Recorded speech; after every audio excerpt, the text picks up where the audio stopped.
पुरुषोत्तमपुर गाँव रे छोटिया छोटिया कुड़िया शांति नामक गोटे महिला रोते। से महिला जनकर 5 वर्ष है स्वामी मरी जाइछंती। से तांको सासू 2टा पुआ आ झील को लेकिन छोटिया संसार चलैया कहीं नांती तांको पाखरे। सी ही घर काम करती ता सहित पैसा इनकम भी सही करती। छोट छोट छुआंकर जिम्मेदारी पाठ पढ़ा खाइबा खर्च सासुमार मेडिसिन देह बा भल मंद सबू बुझती। हेले निज पाई केबे किछि बुझंतिनी कि निज पाई केबे भी टाइम बाहर करंतिनी। एमिति ही तांको दिन कटि जाए। निज पाई खंडे से साड़ी किणती नहीं कि मेडिसिन खर्च भी करती नहीं, किंतु पिला मानकर पढ़ारे खाइबारे केबे भी उणा करती नहीं। दुख सुखरे तांको दिनटी बीती जाए। दिन बेले घरर काम, बाहर बेले बाहर जाई अन्य मानक घरे काम करती, सिलाई करती, परिया बिकती। दिने शांति तांको बड़ पुओ को कहले, बाबा रे आमर केही नांती, खटिले खाइबा, तू मन दे कि पाठ पढ़ चाकरी कर, मो दुख दूर हब। मो केते दिन एमिति खटुथेबी, मोर देह भी भल होनी। यह कही शांति तार प्रत्येक दिन जमिति काम करे सेमिति काम करिया को लागिला। सकाळर टाइम ता पिला माने सब स्कूल बाहरी गले।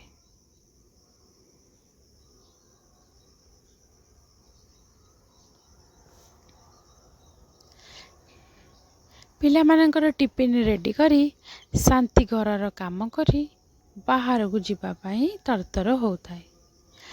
चाषबास करे किछि पनीपरिया फलमूल नहीं पाख छोट मार्केट रे ताको बिक्री करे।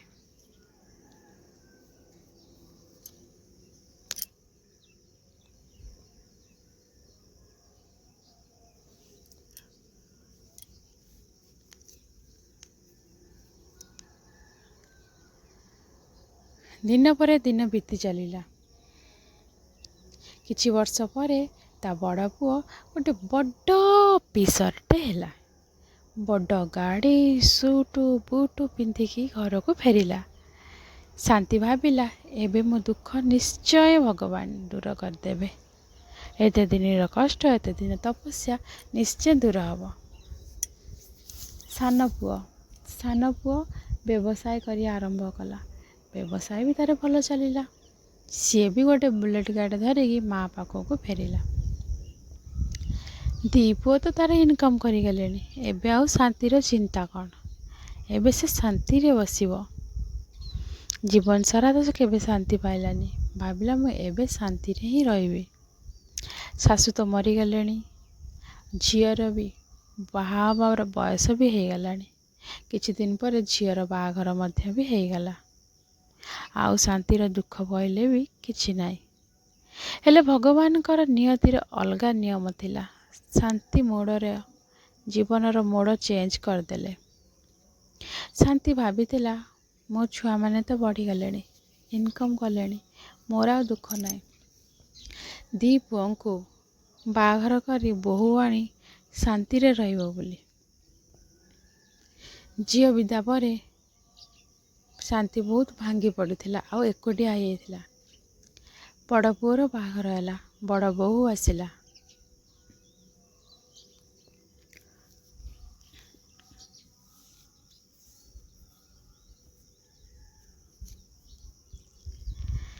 शांतिर दिन शांति रे कटुथला।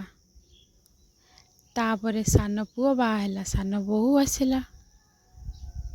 एमिति किछि दिन बीतीगला। हेले हठात ता जीवन झड़ आसियो बोली किए जानिथिला। आगु जानतु कंटिन्यू देखिले सिना जानिबे कौन हैला शांति जीवनर। सेठु सान बोहू कहूची, माँ तुम तो डेली डेली बसिकी रोच, किछि तो काम धंदा आउ नाई। तम बैंक अकाउंट रे केते पैसा अच्छे हमको बांटिकी दे दियंतनी। तमर मेडिसिन खर्च खाइबा खर्च दिन को दिन बढ़ी चली। केते आमे बोझ उठेमु। मोर सियाड़े बहुत काम अच्छे। मुझे टेबुल पर मेडिसिन रखी दी जाइए, तमें खाईदेव। यह शुणी शांति आहरी भांगी पड़ा। ସାନ ବୋଉ ସେଇଠୁ ମୋବାଇଲ ଧରି ବିଜି ହେଇକି ପଳେଇଲା।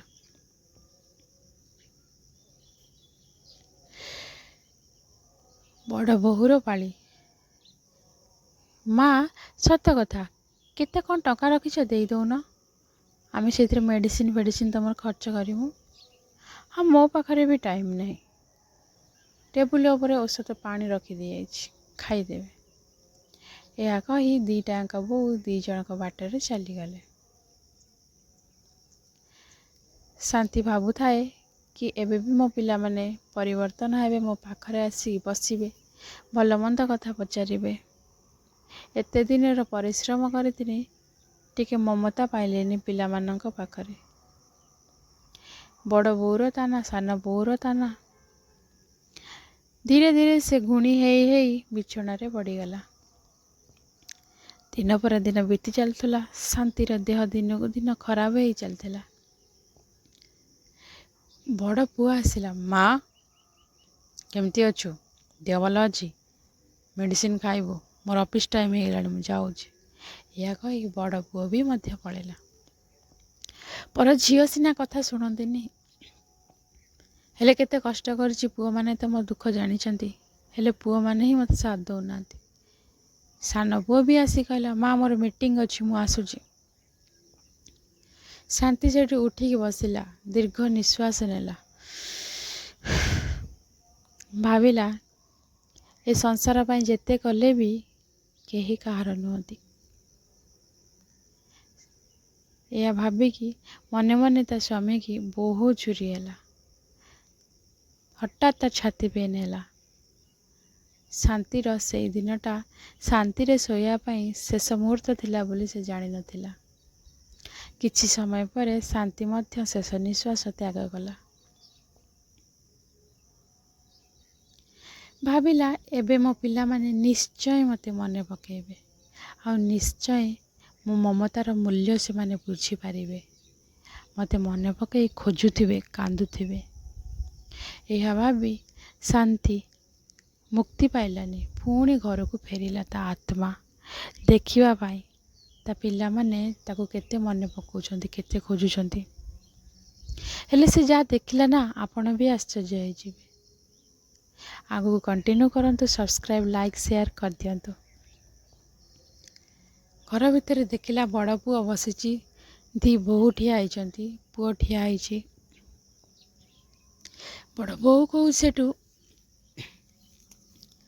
ମାର ଜଲ୍ଦି ଜଲ୍ଦି ଆଲମାରି ଖୋଲ, ଆଉ ସେଥିରେ କ'ଣ ଅଛି ଦେଖ। ସାନ ପୁଅ କହୁଛି, ହଁ ହଁ, ଠିକ୍ ଠିକ୍, ଜଲ୍ଦି ଜଲ୍ଦି କାଢ଼ିକି ଯାହା ଯାହା ଅଛି ସବୁ ବାଣ୍ଟ କରିଦିଅ। ସେଠୁ ଝିଅ ଆସି କହୁଛି, ମୋତେ କେମିତି ଭୁଲିଗଲ ଭାଇ? ମୋର ବି ଗୋଟେ ଅଧିକାର ଅଛି, ମୁଁ ବି ମାଆର ଝିଅ, ମୋତେ ବି ସେ 2 ଭାଗ ନେଇ 3 ଭାଗ ହେବା ଦରକାର। ମା ଯାହା ରଖିଛି ତା ଦେହରୁ ଭାଗେ ମୋର ବି ଅଛି। ସେଇଠୁ ଆଲମାରିରେ ରଖିଥିବା ଶାନ୍ତି ବଡ଼ ପୁଅ ତା ପାଖକୁ ଗଲା, ଜିନିଷ ଖୋଜିଲା। ମା ସୁନା, ଗହଣା, ଟଙ୍କା, ପଇସା କ'ଣ କ'ଣ ରଖିଛି। ତା ହାତରେ ଗୋଟେ ଚିଠି ପାଇଲା। ସେ ଚିଠିରେ କ'ଣ ଲେଖା ହେଇଥିଲା ଆପଣମାନେ ଶୁଣନ୍ତୁ। ମୋର ପ୍ରିୟ ପିଲାମାନେ, ମୁଁ ଆପଣଙ୍କ ପାଖରେ, ତମ ପାଖରେ ଏ ଚିଠିଟା ପହଞ୍ଚି ସାରିଲା ପରେ ଏ ଦୁନିଆରେ ମୁଁ ନଥିବି।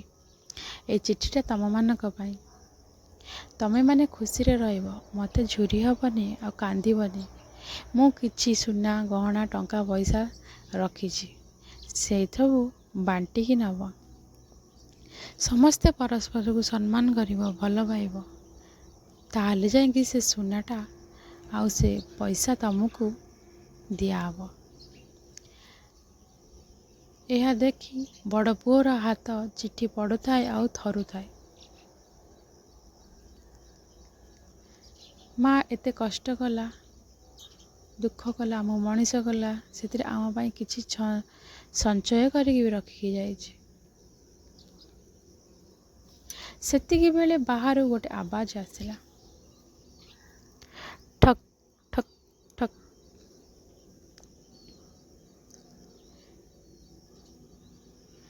ବଡ଼ ପୁଅ ସେ ଚିଠିଟା ପଢ଼ି ସାରିଲା ପରେ ବାକି ସମସ୍ତେ ତାକୁ ଘେରିଗଲେ। ସାନ ବୋହୂ କହୁଛି, ଏ ଚିଠି ପରେ ପଢ଼ିବ, ଆଗେ କ'ଣ ମା' ରଖିଛନ୍ତି ବ୍ୟାଙ୍କ ଖାତାରେ ଆଗେ ଅଧା ଅଧା କରିଦିଅ, ଆଉ ସେ ସୁନା ଯାହା ଅଛି ତାକୁ ସବୁ ଅଧା ଅଧା କରିଦିଅ।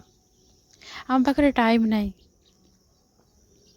ଏସବୁ ଆଗେ କର, ପରେ ସେ ଚିଠି ପଢ଼ିଲେ ଚଳିବ। ସେ ଚିଠିରେ ଏମିତି କ'ଣ ଲେଖା ହେଇଛି ଆଉ ଶୁଣିକି ଜାଣିକି ଲାଭ କ'ଣ ଆମର? ଜଲ୍ଦି ଜଲ୍ଦି ମା' ଯାହା ରଖିଛନ୍ତି ଜଲ୍ଦି ଜଲ୍ଦି ତାକୁ ଭାଗ କର, 3 ଭାଗ ସମାନ ସମାନ କର।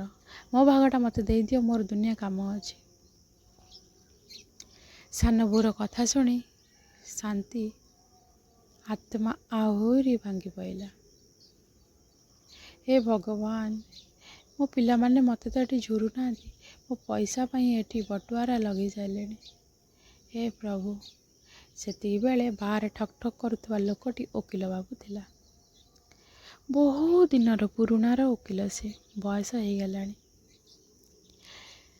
ସିଏ ଆସିଲେ ଧୀରେ ଧୀରେ, ସମସ୍ତେ ବାହାରକୁ ଗଲେ ଆଉ ଦେଖିଲେ ସେ ଓକିଲ କ'ଣ କହୁଛନ୍ତି, କିଏ ସେ, କ'ଣ ପାଇଁ ଆଇଛନ୍ତି। ସେଠୁ ଓକିଲ ବାବୁ କହୁଛନ୍ତି, ତମ ମା' 6 ମାସ ତଳେ ମୋ ପାଖକୁ ଯାଇଥିଲେ, ସେ ଗୋଟେ ଦଲିଲରେ ଲେଖିକି ସାଇନ୍ କରିଥିଲେ। ସେଇ ଲେଖାଟା ବାବଦରେ କହିବା ପାଇଁ ମୁଁ ଏଠିକି ଆସିଛି। ତମ ମା'ର କିଛି ସ୍ଥାବର ଅସ୍ଥାବର ସମ୍ପତ୍ତିକୁ ଏହି ଦଲିଲରେ ଲେଖି ଦେଇ ଯାଇଛନ୍ତି, କିଛି ଅନାଥ ଆଶ୍ରମର ପିଲା ପାଇଁ, ଆଉ କିଛି ତମମାନଙ୍କ ପାଇଁ। ତମେମାନେ ଯଦି ମିଶିକି ପରସ୍ପର ଭିତରେ ସ୍ନେହ ମମତା ଶ୍ରଦ୍ଧା ବାଣ୍ଟିକି ରହିବ, ତାହେଲେ ସେ ଅଧା ସମ୍ପତ୍ତି ତମର ହେବ, ନହେଲେ ସବୁତକ ଅନାଥ ଆଶ୍ରମକୁ ପଳେଇବ। ହାତରେ ଧରିଥିବା ମୋଟା ଦଲିଲ, ନିଶ ମୋଟା ଲୋକ, ଦେଖିବାକୁ ବି ମୋଟା ଆଉ ବହୁତ ପୁରୁଣା ଲୋକ। ତାକୁ ଦେଖି ସମସ୍ତେ ଆଶ୍ଚର୍ଯ୍ୟ ହେଲେ। ମା'ର ଯେଉଁ ଚିଠିରେ ଲେଖା ହେଇଥିବା ଆଉ ଏ ଯେଉଁ ଦଲିଲରେ ଲେଖା ହେଇଥିବା ଚୁକ୍ତିକୁ ବଡ଼ ପୁଅ ପଢ଼ିଲା, ତା ସହିତ ଓକିଲ ବାବୁ ବି ପଢ଼ିଲେ। ସମସ୍ତେ ଆଶ୍ଚର୍ଯ୍ୟ ହେଇଗଲେ।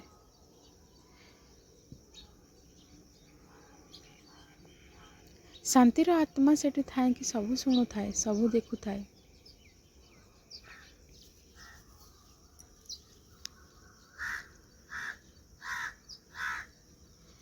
ସେଇଠୁ ଧୀରେ ଧୀରେ ସମସ୍ତେ ପଳେଇଲେ। ବଡ଼ ପୁଅ ସେଇଠି ଭାଙ୍ଗି ପଡ଼ିଲା। ସେଇଠୁ କାନ୍ଦିକି ବଞ୍ଚିଥିଲା ବେଳେ ମା' ମୂଲ୍ୟ ମୁଁ ବୁଝିପାରିଲିନି। ଆଜି ମା' ମଲା ପରେ ବି ଆମ କଥା ଚିନ୍ତା ହିଁ କରୁଥିଲା। ବଞ୍ଚିଥିଲା ବେଳେ ଆମ କଥା ଚିନ୍ତା କଲା, ମଲା ପରେ ବି ଆମ କଥା। ସାନ ପୁଅ କହୁଛି, ମୁଁ କେତେ ହତଭାଗା, ମୋ ମା'ର ଏତେ ସ୍ନେହ ମମତାକୁ ମୁଁ ବୁଝିପାରିଲିନି। ଆଜି ମୋ ମା' ମୋ ପାଖରେ ନାହିଁ, କିନ୍ତୁ ଆମମାନଙ୍କର ଭଲ ହିଁ ଚିନ୍ତା କରିକି ଯାଇଛି। ଝିଅ ସେଇଠୁ କହିଲା, ମୋ ମା'ର ଝିଅ, ପୁଅମାନଙ୍କ କଥା ଛାଡ଼, ଝିଅ ମା' ଭଳିଆ ହେବା କଥା। ମୋ ମା'ର ମମତା ସ୍ନେହ ବି ବୁଝିପାରିଲିନି। ସେ ମଲାନି, ଆମକୁ ଶିକ୍ଷା ଦେଇକି ଗଲା, ଆମେ ପରସ୍ପର ଭିତରୁ କେମିତି ମିଳିମିଶିକି ରହିବା। ଏହା ସବୁ ଦେଖୁଥାଏ ଶାନ୍ତିର ଆତ୍ମା। ଧୀରେ ଧୀରେ ତା ଆତ୍ମା ମୁକ୍ତ ହେଇଗଲା, ଶାନ୍ତି ହେଇଗଲା। ଶାନ୍ତି ସେଇଠୁ ସ୍ୱର୍ଗକୁ ବାସ କଲା। ଏଥିରୁ ଆମେ କ'ଣ ଶିଖିଲେ? ବଞ୍ଚିଥିଲା ବେଳେ ଆମ ମା' ବାପାଙ୍କୁ ସମ୍ମାନ ଦେବା, ଭଲ ପାଇବା, କେୟାର କରିବା। ମଲା ବେଳେ ଯେତେ କାନ୍ଦିଲେ ମୁଣ୍ଡ ପିଟିଲେ ସେମାନେ ଆଉ ଫେରିବେନି। ବଞ୍ଚିଥିଲା ବେଳେ ସେମାନେ ଆମରି ଚିନ୍ତା କରୁଥିଲେ, ଆମେ କେମିତି ଖାଇମୁ ପଢ଼ିମୁ। ମଲା ପରେ ବି ତାଙ୍କର ଆତ୍ମା ସବୁବେଳେ ଛୁଆମାନଙ୍କର ଭଲ ହିଁ ଚାହାନ୍ତି। ଭିଡ଼ିଓଟି କେମିତି ଲାଗିଲା ସାଙ୍ଗମାନେ? ସବସ୍କ୍ରାଇବ୍ କରିବେ, ଲାଇକ୍ କରିବେ, ସେୟାର ନିଶ୍ଚୟ କରିବେ। ଜୟ ଜଗନ୍ନାଥ। ନିଜ ମା' ବାପାଙ୍କୁ ସମସ୍ତେ ଭଲ ପାଆନ୍ତୁ।